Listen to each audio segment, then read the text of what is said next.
No Brasil temos 125 milhões de católicos, 18 milhões de pentecostais, 12 milhões e meio de pessoas sem religião e 8 milhões e meio de protestantes.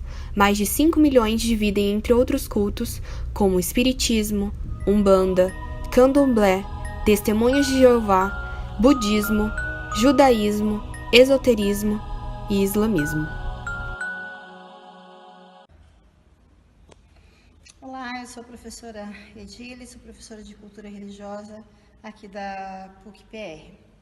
Bem, o que me foi solicitado, e acho que é o pensamento que move essa semana de ética, é a questão da própria violência, né? Antes de falar da violência religiosa, eu gostaria de falar um pouquinho da violência. A violência, ela surge do encontro com o outro. O outro, ele é sempre fonte de conflito, porque tem um outro que pensa diferente de mim, crê diferente, veste, se expressa diferente de mim. Então, ele é fonte de conflito. Mas conflito não é confronto. Então, tem aqui um salto muito grande entre esse conflito e esse confronto. Se eu percebo no outro uma fonte de aprendizagem, se eu vejo no outro uma oportunidade de crescer, aí isso a gente pode denominar como alteridade. Alteridade é essa capacidade de se constituir no lugar do outro, principalmente visando o seu bem-estar, os seus direitos e, sobretudo, respeitando a sua diferença. Então, esse é o princípio de alteridade. Mas quando eu vejo no outro, ou melhor, quando eu não vejo isso no outro, esse conflito pode se tornar em confronto. E esse confronto ele pode se manifestar de várias formas, né? Um primeiro processo é eu querer converter esse outro na minha maneira de pensar, de agir, de crer e até mesmo de torcer.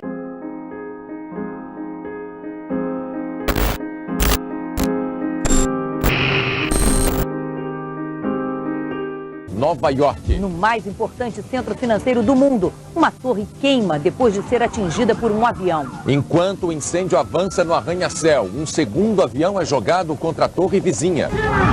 Depois da morte de Bin Laden, o presidente americano Barack Obama afirma que o mundo é um lugar melhor e mais seguro. Nossos repórteres mostram os detalhes da operação militar contra o líder da Al-Qaeda. O dia 21 de janeiro é lembrado em memória da Ialorixá Mangilda de Ogum, que faleceu em consequência de atos de intolerância praticados por fiéis de outra religião. O ataque desta tarde em Nova York. Um motorista invadiu com uma caminhonete uma avenida localizada na parte sul de Manhattan, perto do rio Hudson, chamada West Side Highway, e atropelou pedestres e ciclistas que estavam na faixa para ciclistas desta avenida. No campo das religiões, então, essa violência ela vai se dar, e se a gente pensar aqui no Brasil, tem um relatório sobre a liberdade de religião da Pontifícia Igreja, acho que é Pontifícia Fundação da Igreja que Sofre, é esse o símbolo, em 2016, que vai falar da questão da intolerância, que vai falar da questão dos conflitos, né, aqui no Brasil. E neste relatório, 3 situações são destacadas como merecedoras de atenção. A primeira situação no Brasil, no âmbito religioso, e que merece essa atenção, é em relação às crenças afro-brasileiras, né? Porque aqui a gente vai ter, o próprio relatório aponta isso, não só a questão da intolerância religiosa, mas uma intolerância revestida ou travestida de preconceito racial, né? Então a gente vai ter até onde é o preconceito racial, até onde é a intolerância religiosa. O segundo grupamento que eles destacam são os evangélicos, principalmente os evangélicos neopentecostais, que também vêm sofrendo. Quer dizer, aqui é uma questão muito polêmica também, não só dos evangélicos em relação aos adeptos das crenças afro-brasileiras, mas também em relação a eles, né? Essa acusação de fundamentalismo. E o terceiro grupamento destacado nesse relatório de liberdade religiosa vai falar dos islâmicos presentes aqui no Brasil, que a gente também tem que tomar cuidado com isso. Porque a xenofobia não deixa de ser uma violência. Então, xeno, estrangeiro, fobia, medo. Medo do estrangeiro, medo do diferente. Então, de novo, me remete àquela fala inicial.